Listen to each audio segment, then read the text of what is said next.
खुलुमबाय स्टुडिअ दं आं राकेश रामसियारि एबसु आरो बर' थुनलाइ आफादनि नाजानायजों गुबुनारिफोरनि सोबख'नाय गादबनाय नासयजानायनिफ्राय उदां खालामनो हादों बर' हारिखौ बे बाथ्राखौ जों बुङाखै बे बाथ्राखौ बुंदों बिटिआरनि खुंगिरि प्रमद बर' बिथाङा बर' माहारिया जुदिअबा जोङो मोनसे समाव सासन जन्त्रजों सोबख'जानाय थगायजानाय नासयजानाय मोनसे थासारिमोन दुलाराय बर' फरायसा आफाद आरो बर' थुनलाइ आफादनि नाजानायजों बेनिफ्राय जों उदां जानो हादों।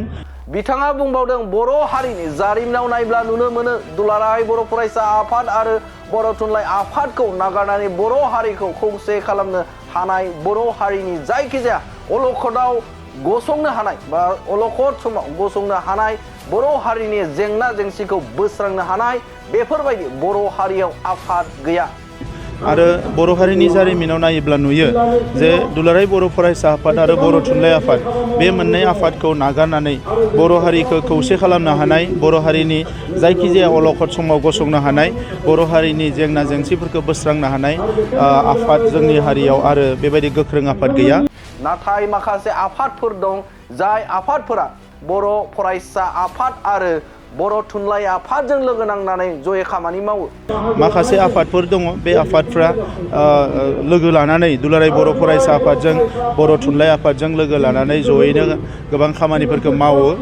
एबसु आरो बिएसएस थामहिनबा दुलाराय बर' फरायसा आफाद आरो बर' थुनलाइ आफादनि नाजानायजों गुबुनारिफोरनि सोबख'नाय गादबनाय नासयजानायनिफ्राय उदां खालामनो हाबाय बर' हारिखौ जौ जुवा आयेन बेरेखा खामानि मावनायखौ दुलाराय बर' फरायसा आफादा जेब्लाबो होबथानाय खामानि मावदों आरो इयुनावबो मावगोनखौ मिजिंथियो।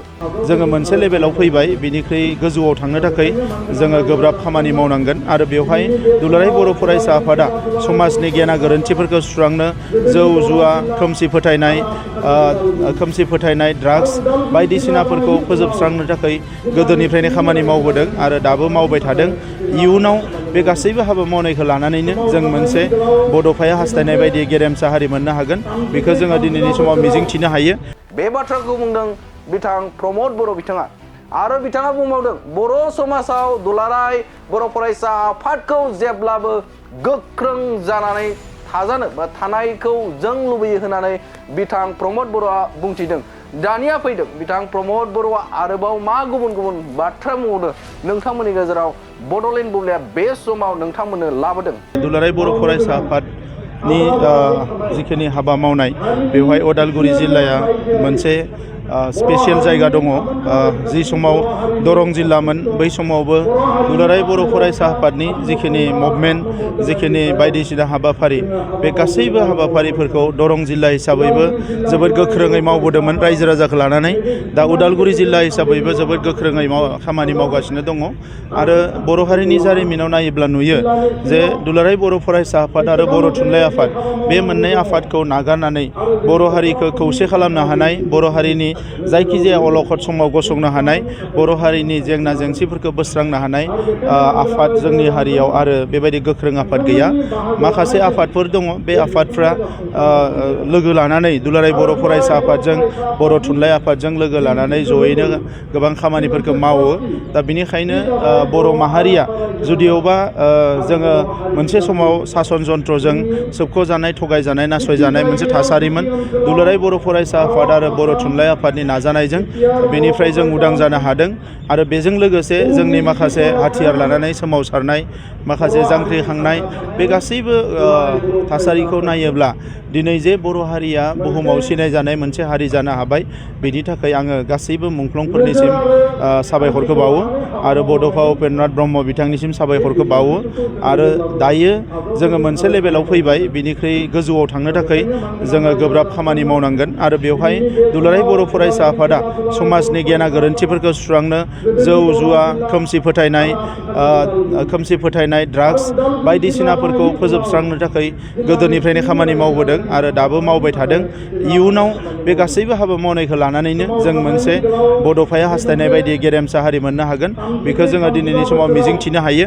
दा बिनि थाखायनो दुलाराय बर' फरायसा आफादखौ अरायसम गोख्रों जानानै थानायखौ जों हास्थायो।